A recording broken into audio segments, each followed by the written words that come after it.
नमस्कार। मैं हूं एस्ट्रोलॉजर मदन गुप्ता स्क्वाटू चंडीगढ़ से।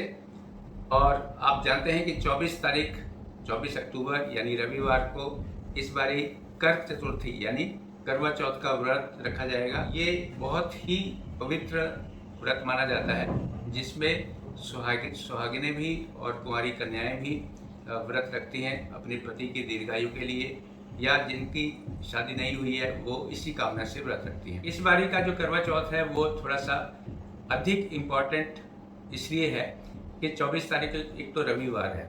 रविवार के कारण जो महिलाएं हैं व्रत आराम से रख सकेंगी। खासकर जो कामकाजी महिलाएं हैं उनको दफ्तर नहीं जाना है, या जो व्यापारिक प्रतिष्ठान हैं वो भी बंद रहेंगे। दूसरी बात ये कि इस बारी जो करवा चौथ आ रहा है, इसका जो नक्षत्र है वो भी बहुत बढ़िया है, रोहिणी नक्षत्र, जो चंद्रमा का सर्वप्रिय नक्षत्र होता है। तीसरी बात ये 5 साल बाद ऐसा संयोग बन रहा है जब रविवार को पड़ा है करवा चौथ, रोहिणी नक्षत्र पड़ा है।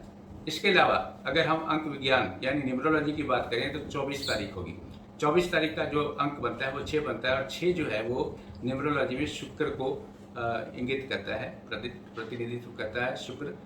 शुक्र ग्रह जो है विलासता का और लीलाओं का, ऐश्वर्य का, इसका प्रतीक है। तो कुल मिलाकर जो करवा चौथ 24 तारीख को पड़ा है ये विशेष संयोग लिए हुए है। और कहा जाता है कि यदि करवा चौथ यानी कर्क चतुर्थी यदि मंगलवार या रविवार को पड़ जाए और उस दिन चंद्र दर्शन बहुत ही शुभ माना, तो इस बारी ये इतने संयोग हैं।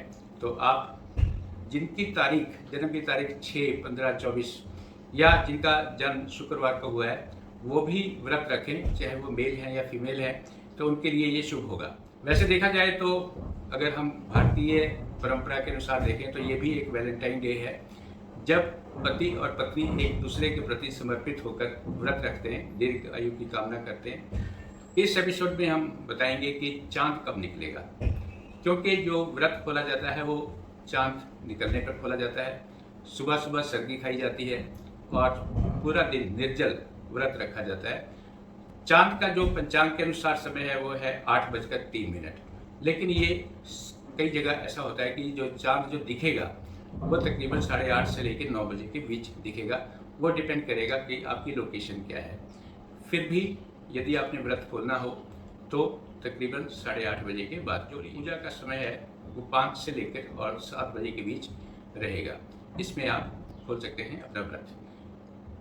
परंपराएं आपको मालूम ही है कि सुबह सुबह सर्दी खाई जाती है, और सर्दी में बहुत सारी ऐसी चीज़ें होती हैं जो आपको तैयार करती हैं पूरा दिन व्रत रखने के लिए। जैसे इसमें मट्ठी होती है, फीकी मट्ठी होती है।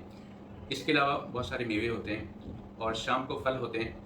तो इसमें आपका शुगर लेवल जो है वो ठीक रहता है। दूसरे, सर्दी खाने से आप में ऊर्जा बनी रहती है। तीसरी बात ये कि ये व्रत आपको क्या सिखाता है, यानी निर्जल व्रत रखना, जैसे निर्जला एकादशी पर रखते हैं। और एक कोशिश होती है कि यदि हमें कोई आपातकाल पड़ जाए, कोई इमरजेंसी पड़ जाए, पूरा दिन खाना ना मिले, जैसे कि काफ़ी जगह आपने देखा कि बरसात के कारण लोग घर से बाहर नहीं निकल पाए, 2-2 दिन बाहर नहीं निकल पाए, भूखे प्यासे रहे। तो ये एक प्रशिक्षण है, हमारी एक परंपरा है कि आप साल में 2 बार निर्जला एकादशी और करवा चौथ पर निर्जल व्रत रखें। तो ये आपको एक शारीरिक क्षमता का टेस्ट होता है कि आप क्या, कोई आपातकाल पड़ जाए, कोई इमरजेंसी पड़ जाए तो क्या आप व्रत रख सकते हैं, वो भी बिना पानी के, बिना कुछ खाए पिए। तो ये एक बहुत अच्छी परंपरा है। इसलिए आप चाहे मेल हैं या फीमेल हैं, आपको एक दिन ऐसा व्रत जरूर रखना चाहिए। ये आपको आने वाले इमरजेंसी के लिए तैयार करता है।